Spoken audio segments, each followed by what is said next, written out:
அடுத்த அமர்வுக்குள் செல்கிறோம். ஆடை நமது அடையாளம், மொழி நமது முகம், அரசியல் நமது வருங்காலம். அப்ப நம்முடைய வருங்கால அரசியலுக்குள் கடந்த காலத்தில் விதையாக விழுந்த மொழிப்போர் தியாகிகளுக்கு மரியாதை செய்து இந்த மேடை துவங்கியது. அந்த மாபெரும் தியாக திருவுருவங்களை குறித்து இந்த மேடையில் களமாட பேச்சுக்கலையின் பிதாமகன், தமிழ் வார்த்தைகள் என்னை பேசு என்னை பேசு என வரிசை கட்டி நிற்கக்கூடிய அண்ணன் பரப்புரை செயலாளர் நாஞ்சில் சம்பத் அவர்களை அரங்கம் நிறைந்த கரவொலியோடு வருக வருக என வரவேற்கிறோம்.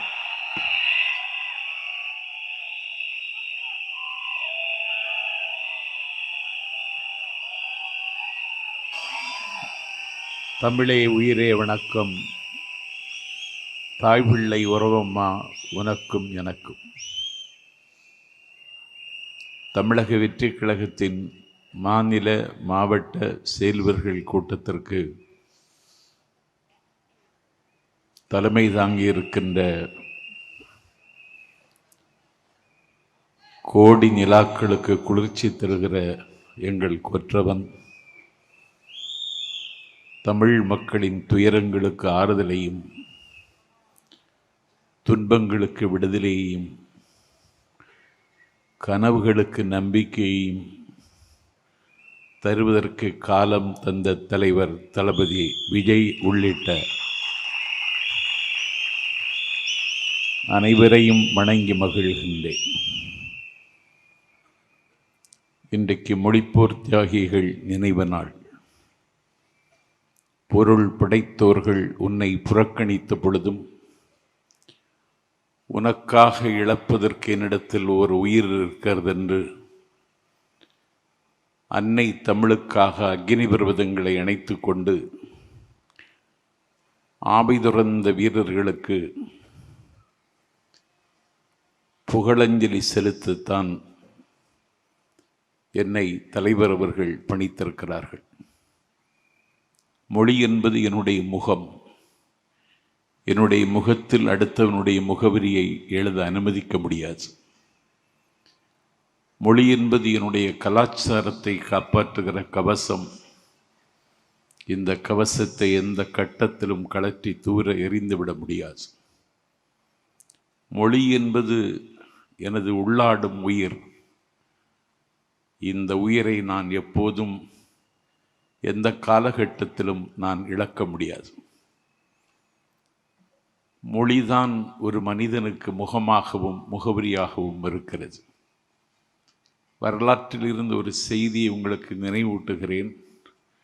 இந்தியா விடுதலை பெற்ற அன்றைக்கு பாகிஸ்தான் விடுதலை பெற்றது.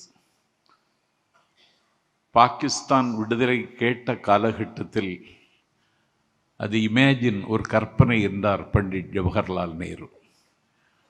ஆனால் விடுதலை பெற்ற பாகிஸ்தானுக்கு முதல் வாழ்த்து தெரிவித்தவர் பண்டிட் ஜவஹர்லால் நேரு. விடுதலை பெற்ற பாகிஸ்தானின் முதல் அதிபராக முடிசூட்டி கொண்டார் முகமது அலி ஜின்னா. விடுதலை பெற்ற பாகிஸ்தானின் அதிபர் முகமது அலி ஜின்னா கிழக்கு பாகிஸ்தான் தலைநகர் டாக்காவிற்கு வருகை தந்தார். 40 லட்சம் மக்கள் அவரை திரண்டு வரவேற்றார்கள்.